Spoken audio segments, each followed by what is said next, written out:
Hi, my name is Bob Dougherty. I'm a Regional Safety Manager at Ward Trucking. In this video, we're going to go over the new modernized CDL Pre-Trip. The state of Pennsylvania has changed. They've started doing a new modernized version of the Pre-Trip. It's not as long as it once was. It should probably take you about 20 minutes to a half an hour to complete it. You are allowed to use this sheet as long as you don't have any markings on it, and before you go, we'll make sure you have it. It's in sections. You're allowed to check each box off as you go along, so it's a good aid to have. We've done two previous videos. In those previous videos, one was a full-length Class A combination pre-trip. We're going to attach that one, a link to that video, and we're also going to attach another link that we did on our Class B and non-CDL straight trucks, both of them pre-trip videos. We're going to start the inspection with the in-cab inspection brake check, and we'll go from there. When we get in the vehicle, the first thing we're going to do is we're going to check our seatbelt out, make sure that there's frays, no tears. We're going to put our seatbelt in, make sure it locks, and make sure that it unlocks properly, which it does. From there, we're going to build up the air pressure. Our air pressure is about 115 right now. We're waiting for the air governor to kick in. Once the governor kicks in, we're going to recognize the audible cutoff and tell the instructor at what PSI that is. It should be between 120 and 125 PSI. The governor just kicked in. We're at 120 PSI. We're going to put the truck in first gear. Put the truck on. We're going to turn the ignition off. Push our brake buttons in. Come off the clutch. And then it's important to remember to turn the ignition back on so that we can read our gauges.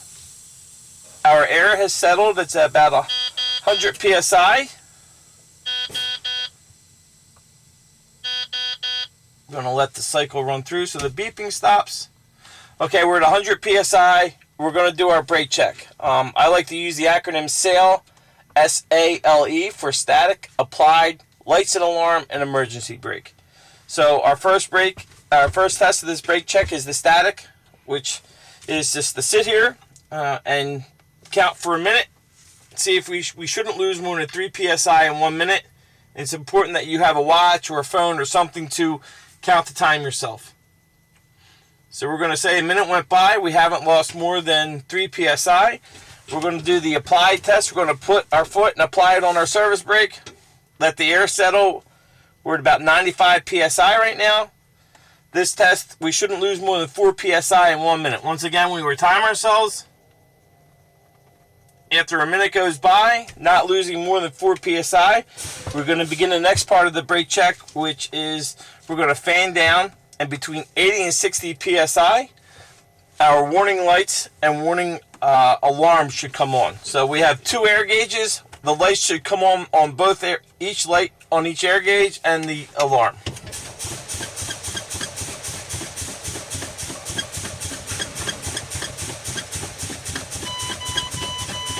Okay, our alarm came on. Our light for each air gauge came on. That came on at 60 PSI. We're going to continue fanning down for our last part of the brake check, and our emergency brake should pop out between 40 and 20 PSI.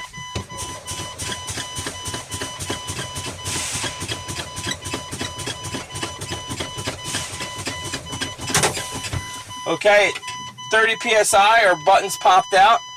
We're going to start the truck back up and build our air pressure back up to continue the brake check. We've been building our air pressure back up. It's getting close. Once again, we're going to recognize when the governor kicks in, call out the audible shutoff, and announce at what PSI that's at. It should be between 120 and 125 PSI.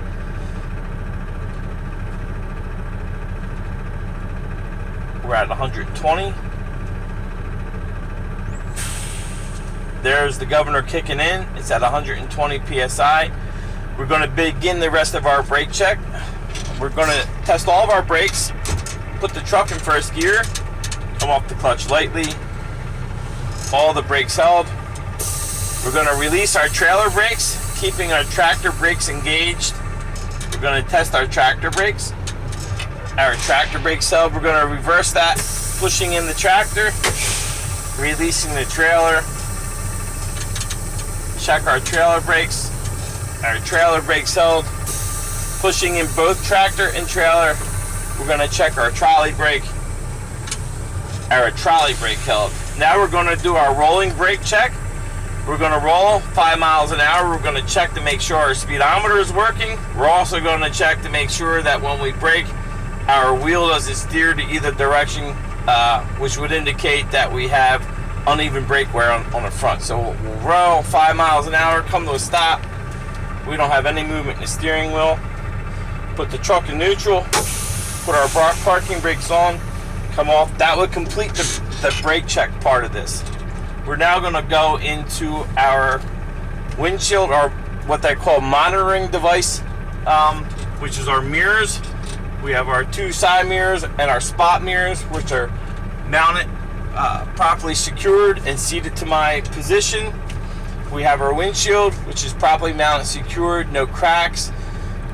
It's clean. Our wipers are properly mounted, secured. They have the proper attention to the windshield. We're going to check to make sure they work with our washer fluid. We're going to check our indicators, our turn signal indicators. Our right turn signal indicator is working. Our left turn signal indicator is working. Our high beam indicator is working. And our hazard indicator is working. We're going to turn that off. At this time, we're going to also check our defrost. Make sure our defrost is working. We also have to make sure that our floor heat is working. And after that, we're going to make sure that our emergency devices are in the truck. We should have 3 triangles, which we do, 1, 2, 3. Our fire extinguisher on this side is properly mounted, secured, it's properly charged. It's a 10 BC fire extinguisher. You have to say that it's a 10 BC fire extinguisher and that you have spare fuses. You need to have at least 6 spare fuses for your emergency equipment. So after we finish the inside, our brake check, everything else that we just went over, it's a good idea to ask the instructor to get out and check your turn signals. Okay, we tested our indicators, but you can have him get out and actually check your high beams, check your right and left turn signals, front and rear. At that point, if he doesn't want to, it's up to him, but allow him the chance to do it. So this is when you would ask him to get out and check that. If he doesn't want to, or if he does, then after that, you would get out, and then we're going to check all of our lenses, and the rest of this pre-trip is going to occur outside the cab of the vehicle. Okay, so remember, after you're done with the in-cab, you'll have your checklist, which you're allowed to bring with you, as long as there's no markings on it. You hit the boxes as you go along. We're right now on the external lights. Like I said, you ask the instructor if he wants to get out and check the lights. If he does, it's completed. If he doesn't, you're going to have to do it yourself. You're going to have to come out and show all the lights that they're working. My front headlights are properly mounted, secured. High beams are clear, visible. My turn signals and marking lights are the proper color, amber. That would be the same for my clearance lights. Properly mounted, secured, the proper color, amber. Same for my trailer marking lights on the top, the side. My rear marking light is red on the trailer. Your trailer lights, brakes are red in the rear, and the same thing on the side. You have to call out every light and lens on the trailer. Even having the instructor get out here, check your turn signals prior. When you get out of the vehicle, you're still going to have to walk around and call out every light in the color that it should be. So we got white for the headlights, amber for our side lights, our turn signals, our clearance lights, marking lights down the side, and then when we get to the rear, it should be red. And then we can look at our checklist here. The next thing is front of the vehicle and engine area. We've covered our lenses. The next, we're going to open our hood and check on the inside. Now we're on the inside part of our engine. We're going to look at the general condition of our engine. Make sure that there's no exposed wires, no audible air leaks. The next thing we have to check is our fluid levels. We check our power steering fluid level. We will pull the dipstick out, clean it, reinsert it, pull it out again, make sure we're at the proper operating level. We would do the same thing with our oil engine fluid. We pull the dipstick out, clean it, reinsert it, pull it back out again, make sure that is at the proper operating level. If it isn't, we would put oil, we'd move the oil fill cap, put it in here. The last fluid level we have to check is our radiator fluid. We go over, there's a sight glass, make sure that the fluid is at the proper operating level. If it isn't, when you're adding antifreeze, you have to make sure that the engine isn't hot. Never do it while it's hot, always do it while it's cold. So they're the 3 fluid levels we have to check: power steering, oil, and antifreeze. At the same time, we're going to make sure that we don't have any audible air leaks. Also make sure that we don't have any fluid leaks. So after we've checked for our leaks, we're going to look at our steering system. We got our steering arm, steering column, properly mounted, secure with U-joints, top and bottom, both properly greased. We have our gearbox, properly mounted, secured. There's no missing hardware on our gearbox. We have our pitman arm, drag link, and control arm, properly mounted, secured, not bent, broken, cracked, or damaged. They're secured with castle nuts and cotter pins. So after we've called out our steering system, we're going to go to the inside. Our leaf springs are properly mounted, secured, not bent, broken, cracked, or damaged. And our leaf spring hangers are properly mounted, secured, not bent, broken, cracked, or damaged. Our leaf spring is secured to our front axle with 2 U-bolts and 4 nuts. Behind our front axle, we have our tie rod, which is properly mounted, secured, not bent, broken, cracked, or damaged. We have our air line or air hose, which is properly mounted, secured, not bent, broken, cracked, or damaged. Same with our brake chamber, push rod, slack adjuster are all properly mounted, secured, not bent, broken, cracked, or damaged, and no signs of any audible air leaks. Our push rod and slack adjuster are connected with a clevis pin and cotter pin. We're going to look at the inside of our brake and make sure there's no brake contaminant, no oil, that our hub seal hasn't leaked and gotten onto our brakes. We also want to make sure that we look at our brake, look at the brake material, make sure that we don't have any less than 1/4 inch of brake material. Our steer tires need to be virgin tires. They have to have 100 PSI. We need to have no less than 4/32 tread depth on our tires. We're going to make sure that our tires are properly seated to our rim. Call out our valve stem. Our valve stem has to be metal with a metal cap. Our rim itself, we want to make sure that there's no illegal drill holes or wells. And we're going to check each lug nut to make sure that they're properly secured. Once again, we're going to make sure that our hub isn't cracked or leaking. And we're going to check the threads here to make sure that there's no rusting or no shiny metal, which would indicate the lug nuts are loose. So we're only calling out on this new modernized pre-trip, we're only calling out this axle. But you want to mention that on your drive axles that you do have airbags, and that you would check those airbags to make sure they're properly mounted and that there's no audible air leaks coming from your airbags. That's about the only thing. You're only calling out this axle, you're not calling out any other axles. So make sure you don't forget to call out your airbags. So when we get to the side of the vehicle, once again, we're going to make sure that we call out our traffic monitoring device or our mirrors, make sure that they're properly mounted, secured, not cracked or broken. Our lights or reflectors on the side, properly mounted, secured, proper color amber. We're going to remove our steps. We're going to check our batteries. Make sure that our batteries are properly mounted, secured, that we don't have any corrosion on our terminals, that we don't have any exposed wiring or any cross wiring, any black and red exposed wiring marking is bad. That's how we inspect our batteries. Put our cover back on here. We're going to check our air tanks. Make sure they are properly mounted, secured. No audible air leaks coming from the air tanks. Our steps are mounted, secured. Our DEF tank is mounted, secured. There's no leaking from our DEF tank. Check our lid. Make sure that the secure chain is there. And then we have the O-ring. And then we're going to check our fuel tank. Make sure our fuel tank is properly mounted, secured, that our straps are mounted, secured, and that we have the rubber gasket in between our straps and our tank. We don't want to have any corrosion. We're going to check our fuel cap. Make sure the O-ring is on the fuel cap, the safety chain is there for our cap. So now we're going to do the combination check. We're going to make sure that our emergency line, our red line, is properly mounted secured from the tractor to the trailer. The same thing with our electrical line and the blue line, which is our service line. Making sure that we don't have any gaps with our glad hands here, any audible air leaks coming out of them. We're also going to check the frame and the catwalk on the trailer, make sure that we don't have any illegal drill holes or wells on the frame, and that we don't have anything on our catwalk that our lines would get held up in. The next thing we're going to come to is the side of the trailer here.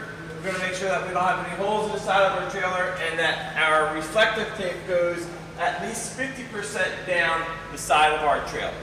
So after we call out our air lines and electrical line, we're going to come to our fifth wheel. We're going to make sure our fifth wheel is properly mounted secure, that our pivot pin is properly mounted secure, that the cotter pin is in place, that our fifth wheel mount is mounted to the tractor, that there's no missing hardware, we have all bolts properly mounted with nuts, that our release handle is in the secure position, that our apron is properly mounted secured, and that there's no space between our fifth wheel and our trailer apron.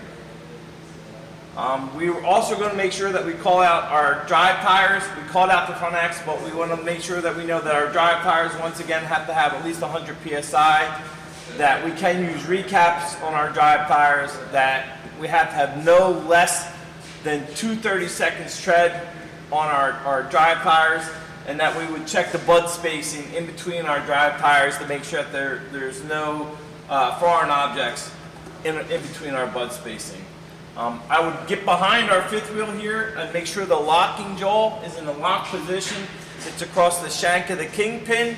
You want to get back and visualize that. You want to have a flashlight. Don't use the light on your cell phone, especially if it's dark. You're not going to have enough light to see in there to make sure that the locking jaw is across and it is in the lock position.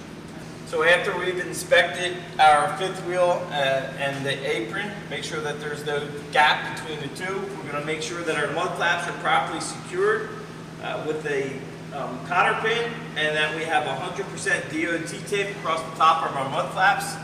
We're going to check our landing gear, the landing gear frame, make sure it's properly mounted secure, that our landing gear shoes or pads are properly mounted secure, that our landing gear arm is properly mounted secured, and we want to make sure that our landing gear is all the way up. Our clearance for these, the landing gear needs to be all the way up, and for travel, our landing gear arm is in the cradle. We're going to check the side of our trailer, make sure we don't have any holes or missing any rivets, and that our DOT tape is at least 50% down the side of our trailer. And just call out any lens you get to, making sure you let them know the proper color, which on the side for marking lights is going to be amber. Okay, we're at the rear of the trailer. We're going to make sure that our clearance lights or marking lights in the back are proper color red. We should have 5 across the top. We should make sure that our DOT tape is 100% across the back of the door and 100% across the back of our ICC bumper. We should also have DOT tape in an upside down L on each top corner of the trailer. We're going to check our door, make sure the latch works properly, the door rolls up and down properly, check the inside of the trailer, making sure we don't have any holes in the roof, on the floor, or in our walls. Latch the door, make sure our cables are properly mounted secured, not frayed or broken, and then check our ICC bumper out, make sure that it is properly mounted secured. Once again, 100% DOT reflective tape across the bottom of our ICC bumper, and our lights and lenses, our brake lights, our turn signals on the rear are the proper color red. Our trailer license plate is properly mounted secured, clean, clear, legible, and that the trailer license plate light is working properly.